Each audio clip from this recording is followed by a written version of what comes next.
Basically Wheatstone bridge जो हमने last class में पढ़ा था वो किस पर काम करता था, उसकी बैलेंस्ड स्टेट पर।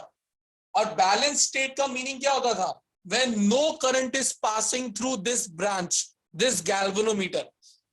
अब वो कब होता था, तो मैंने बताया था कि हमको R1/R2 का रेशियो नोन होता है, पहले से पता होता है, और R3 हमारा वेरिएबल रजिस्टर होता है जिसको हम चेंज करवा सकते हैं, और R4 हमें निकालना होता है। तो हम इसकी वैल्यू को चेंज करा के देखते थे तब तक जब तक इस ब्रांच में का करंट जीरो ना हो जाए। और जब ये जीरो होता था उस केस में हमने डिराइव करके निकाला था कि R1/R2 is equal to R3/R4। तो अगर 3 का वैल्यू पता है तो फोर्थ वन फाइंड आउट किया जा सकता है। ये प्रिंसिपल हमने सीखा था व्हीटस्टोन ब्रिज में। तो अगर आप लोगों से कोई पूछे सबसे पहले कि भाई व्हीटस्टोन ब्रिज क्या है, तो पहला आपको ये बताना आना चाहिए सब डिवाइस है जो एक अननोन रेजिस्टेंस को फाइंड करने में हेल्प करता है। कब काम करता है, कैसे काम करता है, तो उससे बोलना व्हीटस्टोन ब्रिज बैलेंस कंडीशन पे काम करता है, बैलेंस स्टेट पे काम करता है। फिर पूछे बैलेंस स्टेट क्या होती है, तो आप बताइए एक व्हीटस्टोन ब्रिज की बैलेंस स्टेट का मतलब क्या होता है, when current across galvanometer is zero, जब गैल्वेनोमीटर का करंट जीरो हो जाए। और उस केस में what will be the relationship between R1, R2, R3, R4, R1/R2 is equal to R3/R4। ये हमने पढ़ा था। डन। अब इसका एप्लीकेशन करना है मीटर ब्रिज, बेसिकली नेक्स्ट और लास्ट टॉपिक आपका इस सेशन का। तो सबसे पहले आप अपने नोट्स में देखोगे तो मीटर ब्रिज आपको ऐसा कुछ दिखेगा, ऐसा सा आपको उसका डायग्राम दिखता है, वहां पर दिख रहा है। ये जो मीटर ब्रिज है वो आपके व्हीटस्टोन ब्रिज का एप्लीकेशन है, तो उसके जैसा ही देखना चाहिए। क्या दिख रहा है अभी हाल? वहां पे तो हमें आदत थी, ऐसे कुछ 4 रजिस्टर्स होते हैं, गैल्वेनोमीटर होता है 2 डायगोनली अपोजिट आर्म्स के बीच में, और 2 पॉइंट्स के बीच में बैटरी लगी होती थी। ये वही है, सिर्फ अलग तरीके से दिखाया गया है। तो मैं आपको इमेजिन करवा देता हूं। क्या ए और बी के बीच में एक रेजिस्टेंस है? देखिए यहां पर हमने 2 मेटल स्ट्रिप्स, 3 मेटल की स्ट्रिप्स ली गई है, 2 एल शेप है और एक स्ट्रेट है। हमने इन दोनों मेटल स्ट्रिप्स के बीच में एक रेजिस्टेंस लगा दिया है जिसकी वैल्यू हमें नहीं पता है, अननोन है। और इन दोनों मेटल स्ट्रिप्स के बीच में हमने एक रेजिस्टेंस बॉक्स लगा दिया है, वेरिएबल रेजिस्टर, याद करो, जिसकी वैल्यू में चेंज करा सकता हूं। यहां पर पॉइंट ए और पॉइंट सी के बीच में मैंने एक ग्रीन कलर का वायर लगाया है। इसको मीटर ब्रिज बोला गया है, क्यों?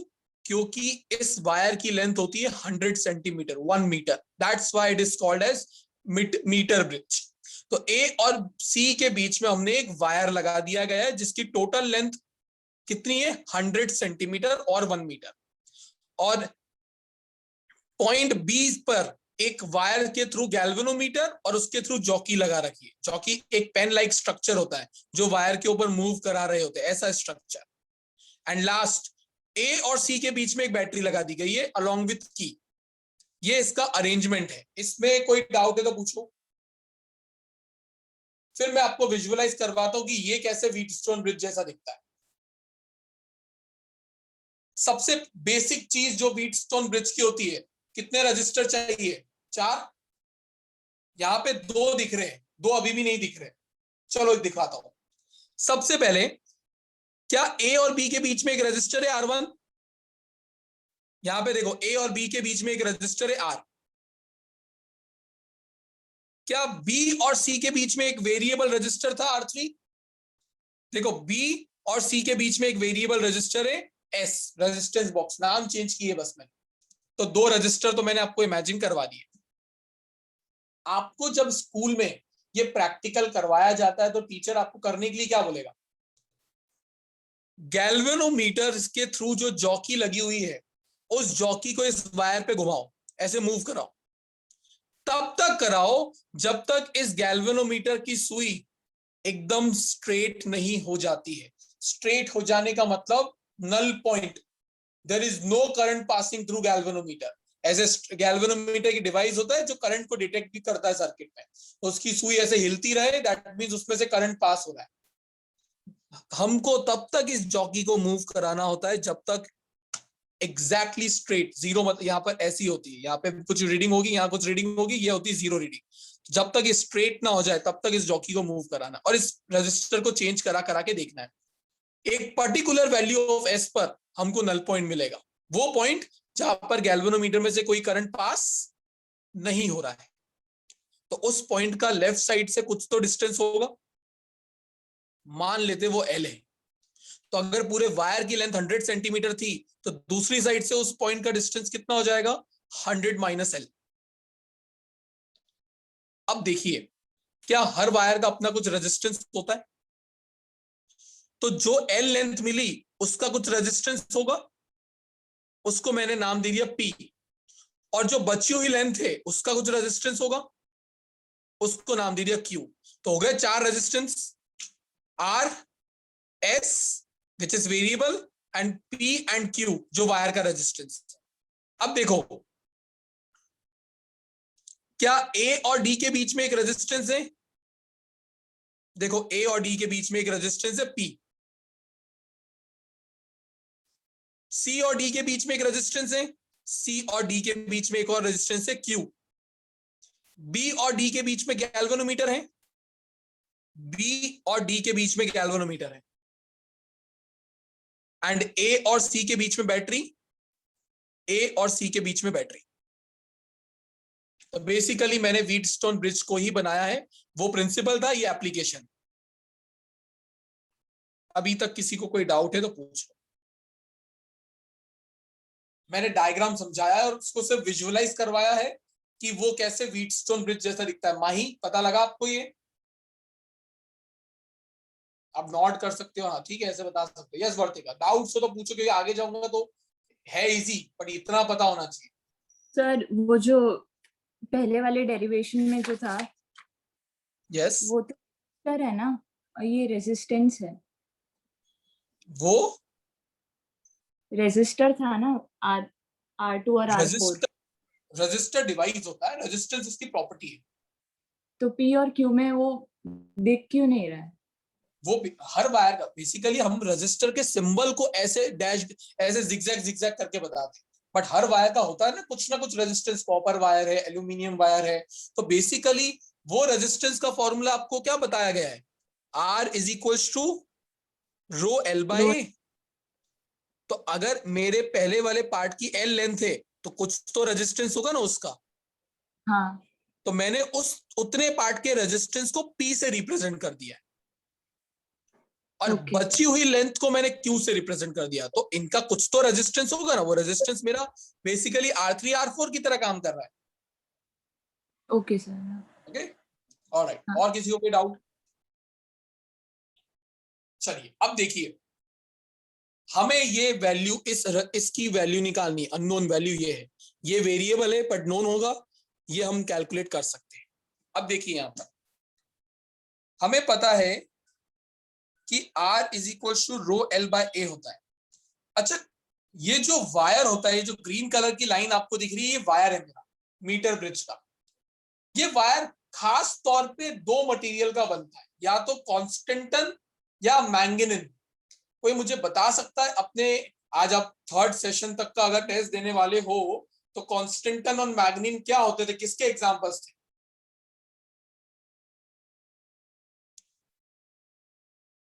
देख लो, 3rd सेशन तक का टेस्ट दे रहे हो और कॉन्स्टेंटन और मैग्नीन उसी में आया है सेशन में कहीं ना कहीं।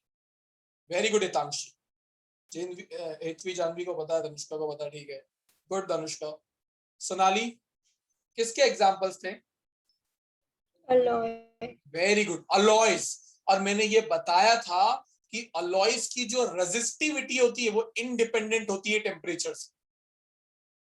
अब अगर रेजिस्टिविटी इंडिपेंडेंट हुई टेम्परेचर से, तो जब इस वायर में करंट फ्लो होगा इस बैटरी के थ्रू, तो वो करंट क्या हीटिंग इफेक्ट प्रोड्यूस करता है, बट टेम्परेचर बढ़ने से उसकी रेजिस्टिविटी चेंज नहीं होगी, इसलिए वायर का रेजिस्टेंस भी चेंज नहीं होगा। तो अगर आपसे कोई पूछे कि मीटर ब्रिज में क्यों हम कॉन्स्टेंटन या मैंगनीन वायर यूज करते, बिकॉज हम नहीं चाहते हैं कि बीच एक्सपेरिमेंट में रेजिस्टेंस का वैल्यू चेंज हो जाए। हम जिसको P मान रहे थे वो कुछ और बन जाए, जिसको हम Q मान रहे थे वो कुछ और बन जाए। तो रेजिस्टेंस चेंज ना कर हो, उसके लिए मैं चाहूंगा कि उस मटेरियल की क्या चेंज ना हो, रेजिस्टिविटी। और रेजिस्टिविटी अलॉयज की ही चेंज नहीं होती है टेम्परेचर के साथ, मेटल्स की होती है, इंसुलेटर की होती है। हमने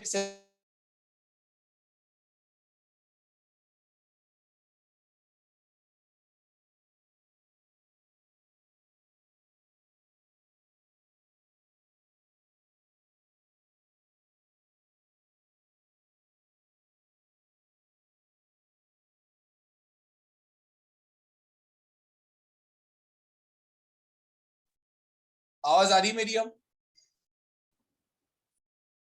तो यस एक सर। नंबर का क्वेश्चन मैंने आपको बताया है कि अगर आपसे कोई पूछे कि ये वायर को कौन सा मटेरियल का बनाना चाहिए, तो बता देना अलॉयज का।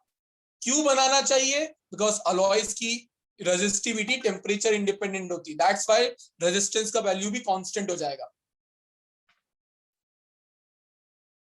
क्लियर है? ठीक है, तो ये एक नंबर का क्वेश्चन मैंने आपको अलग से बता दिया कि आपको कोई पूछे तो आपको पता हो। नेक्स्ट, अगला क्वेश्चन ये पूछा जाता है, ये ब्लैक कलर की मैंने बोला था थिक मेटल स्ट्रिप्स है। थिक क्यों थिक ली जाती है? पहली चीज तो वो मेटल है, कॉपर की स्ट्रिप्स होती है, स्पेशली बताओ तो copper. Copper is a very very good conductor. अगर कॉपर गुड कंडक्टर है तो उसका रेजिस्टेंस नेग्लिजिबल होगा। दूसरा, अगर मैं उसको थिक कर दूं तो resistance is inversely proportional to area. तो अगर ज्यादा एरिया होगा तो रेजिस्टेंस और कम हो जाएगा। बेसिकली मैं नहीं चाहता हूं कि मेरे कैलकुलेशन में इनका रेजिस्टेंस आए, मैं सिर्फ 4 रेजिस्टेंस को देख रहा हूं, इनका रेजिस्टेंस मैं नहीं चाहता हूं। इसलिए मटेरियल यूज किया कॉपर, उल्टा और मोटा थिक, उससे रेजिस्टेंस नेग्लिजिबल हो जाए। एक क्वेश्चन ये आता है, ये सब मैं वाइवा के क्वेश्चन बता रहा हूं आपको, और 1 मार्क्स में भी आ सकते हैं। तो क्यों थिक स्ट्रिप्स ली जाती है? सो दैट इनका रेजिस्टेंस बहुत कम हो जाए। क्यों अलॉयज के वायर यूज किए जाते हैं कांस्टेंट एंड मैग्नीन? सो दैट उसका रेजिस्टेंस टेम्परेचर से इंडिपेंडेंट हो जाए, क्योंकि जब करंट फ्लो होगा वायर गर्म होगा ही होगा, और वायर के गर्म होने से रेजिस्टेंस बीच रीडिंग में चेंज हो गया तो सब कुछ गड़बड़ हो जाएगा। चलो आगे चलिए। अब जैसा कि हमको P और Q के वैल्यू निकालने पड़ेंगे, डायरेक्टली तो दिए नहीं है, तो देखो दोनों वायर, ये जो पूरा वायर है उसका area of cross section change नहीं होगा। जैसे मेरा पेन, क्या आपको मेरे पेन में यहां से यहां तक कहीं लग रहा है कि ज्यादा मोटा या पतला है? एक ही क्रॉस सेक्शन का है। वैसा ही वायर होगा। उससे होगा क्या, वायर की रेजिस्टिविटी कांस्टेंट है, वो चेंज नहीं हो रही है, एरिया कांस्टेंट है, चेंज नहीं हो रहा है, तो resistance is directly proportional to length of the wire. जितना ज्यादा लेंथ उतना ज्यादा रेजिस्टेंस। अब देखिए, अगर मैं आर एडी का रेजिस्टेंस निकालूं, आर एडी मतलब P, तो आर एडी को लिख दिया मैंने P, और उसकी वैल्यू लिख दी रो एल बाय ए। कुछ वायर की रेजिस्टिविटी होगी, कुछ लेंथ एल है, और कुछ क्रॉस सेक्शनल एरिया। आगे अगर वायर CD का रेजिस्टेंस निकालूं, तो CD का रेजिस्टेंस कितना होगा? Q, रो लेंथ कितनी हो गई है 100 माइनस एल, और एरिया तो अभी भी ए ही है। तो मेरी दो इक्वेशन बन जाती है यहां से। लेट से इसको बोल दिया मैंने इक्वेशन नंबर 1, और इसको बोल दिया मैंने इक्वेशन नंबर 2। क्या मेरी दोनों इक्वेशन पता लगी कैसे बनाई? क्या रेशियो लिया जा सकता है? तो मुझे P बाय Q का अगर मैं रेशियो लूं, तो area area got cancel out, resistivity resistivity cancel out, बचेगा क्या? L upon 100 minus l. P by Q is equal to L upon 100 minus l. होगा ऐसा? अब इधर ध्यान देना सब, ये पॉइंट क्या था? इसको बोलते हैं null point, NU null point. Null point का मतलब जब गैल्वेनोमीटर में कोई भी डिफ्लेक्शन ना हो। और उस वक्त अगर ये मेरा ब्रिज, जब गैल्वेनोमीटर में कोई भी डिफ्लेक्शन नहीं होता, तो मैं कहता हूं मेरा ब्रिज बैलेंस हो चुका है। और बैलेंस कंडीशन में हम बोलते थे R1 bye R2 R3 bye R4 के बराबर हो जाता है। तो मैं यहाँ पे क्या बोलूंगा, P by Q R by S के बराबर हो गया है। बेसिकली ये R1 है, ये R2 है, ये R3, ये R4 है, तो P by Q is equal to R by S। P by Q is equal to R by S, नाम ही तो चेंज किया है। अब अगर मुझे पता है कि P बाय क्यू का value L upon 100 minus L है, तो मैं इस पूरे फॉर्मूले को R बाय S से भी इक्वेट कर सकता हूं। खत्म। S ऑलरेडी पता होगा क्योंकि वो मेरा वेरिएबल रजिस्टर था, उसकी वैल्यू तो मैं ही सेट करा रहा हूं। यहां पर अगर एक स्केल लगी है तो मैं क्या स्केल की हेल्प से देख सकता हूं कि इधर की लेंथ कितनी है। अगर वो लेंथ पता लग जाएगी तो 100 माइनस एल भी पता लग जाएगा। तो मुझे एल पता लग सकता है, 100 माइनस एल पता लग सकता है, एस पता लग सकता है, तो ये मेरा अननोन रेजिस्टेंस निकल गया। इसको बोलते हैं व्हीटस्टोन मीटर ब्रिज। तो ये मैंने आपका ये वाला पार्ट जो था मीटर ब्रिज का करवा दिया नोट्स के अकॉर्डिंग। नोट्स में थोड़ा सा अलग तरीके से करके दिया गया है, वहां पे उन्होंने रेजिस्टेंस पर यूनिट लेंथ का कंसेप्ट लिया है। मुझे वो कंफ्यूजिंग लगता है इसलिए मैंने नहीं ली कि उससे कंफ्यूज हो। तो एक नोट्स में कुछ जीएससीबी के नोट्स में मैंने देखा नहीं है अभी तक, तो ये वाला तरीका कम बिट इजी है, इसमें कुछ करा नहीं है मैंने, तो इजी पड़ता है। मैं इसको पूरे पेज पे ले आता हूँ, मतलब कैमरे का ओरिएंटेशन चेंज कर देते हैं एक बार, यहाँ से कुछ हेल्प हो जाए।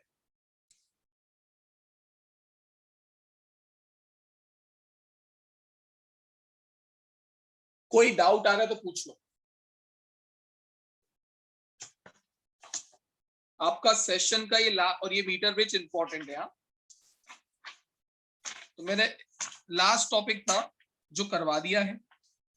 अब इसमें एक चीज जो आपकी टीचर आपको बहुत, अगर आप स्कूल जाओगे तो बोलेगी, आपसे वाइवा लिया जाएगा तो एक्सटर्नल जो आएगा वो भी पूछेगा कि ये बैलेंस्ड पॉइंट, ये नल पॉइंट किस लोकेशन पर मिलना चाहिए, कौन सी पर्टिकुलर लोकेशन पर मिले सच दैट मुझे पता लग जाए कि मेरी निकाला हुआ रेजिस्टेंस एक्यूरेट निकल के आया।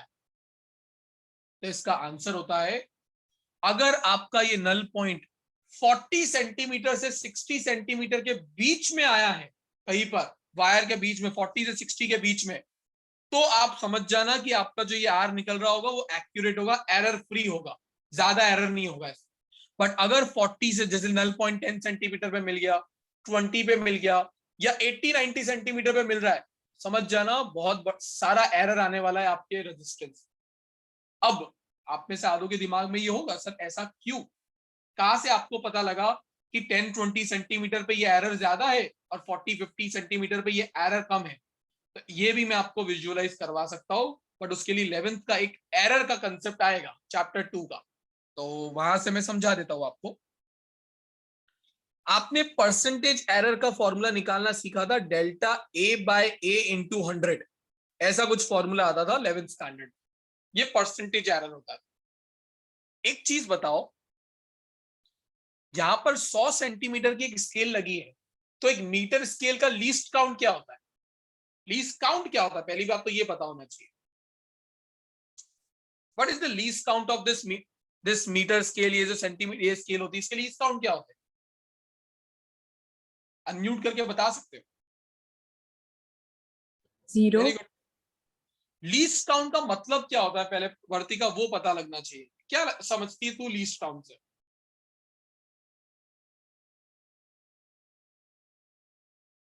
एक डिवाइस छोटे से छोटा कितना वैल्यू मेजर कर सकता है, वो उसका लीस्ट काउंट होता है।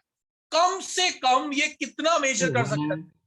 Yes, 1 mm। Very good. अरे देखो, 0 से 1 सेंटीमीटर के बीच में 10 लाइन होती है स्केल में। बेसिकली वो हर एक लाइन क्या बता रही होती है? 1 mm। 1 मिलीमीटर, 2 मिलीमीटर, जब 10 मिलीमीटर होता है तो 1 सेंटीमीटर बन जाता है।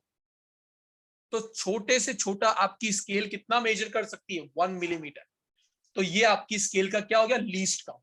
अब क्लियर है? अब तो बेसिकली मैं आपसे पूछूं कि एरर आने की चांसेस क्या है, तो एरर आने का चांसेस 1 मिलीमीटर, दैट इज जो लीस्ट काउंट होता है, वही एरर आपका आ सकता है। हो सकता है कि आप लोग दो ये अब तुम्हें दिखेगा नहीं, हो सकता है वो आपकी जो छोटी छोटी लाइंस थी, आपका कहीं पर बीच में आया हो नल पॉइंट, तो आपने उसके आगे वाली वैल्यू कंसिडर कर ली हो या उसके पीछे वाली।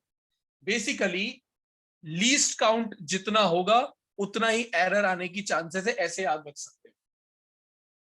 अब मान लो कि आपका जो नल पॉइंट है वो 10 सेंटीमीटर पे आया, मान लो, तो ओरिजिनल वैल्यू क्या है 10 सेंटीमीटर, मतलब 10 इंटू 10⁻⁻² मीटर। एरर आने का कितना चांसेस है 1 मिलीमीटर, तो 1 इंटू 10⁻³ तो डेल्टा ए मैंने लिख दिया 1 मिलीमीटर।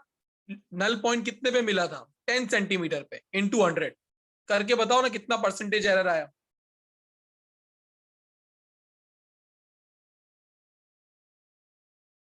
सब कुछ कैंसिल आउट करने पर क्या बचा,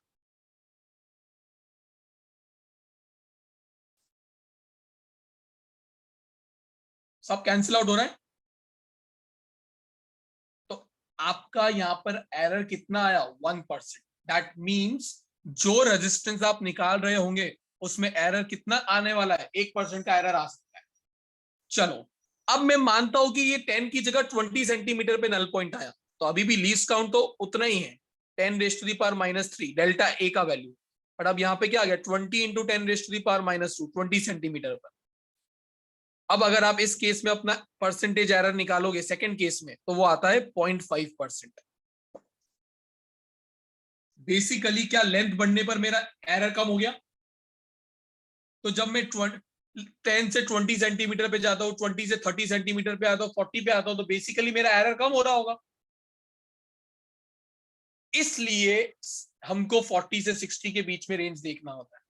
अब किसी किसी को एक डाउट आएगा, सर फिर 40 से 60 क्यों, फिर तो 80 सेंटीमीटर पे तो सबसे कम एरर होना था, 90 पे और कम होना चाहिए था। ऐसा होता नहीं है, कोई मुझे बता सकता है क्यों।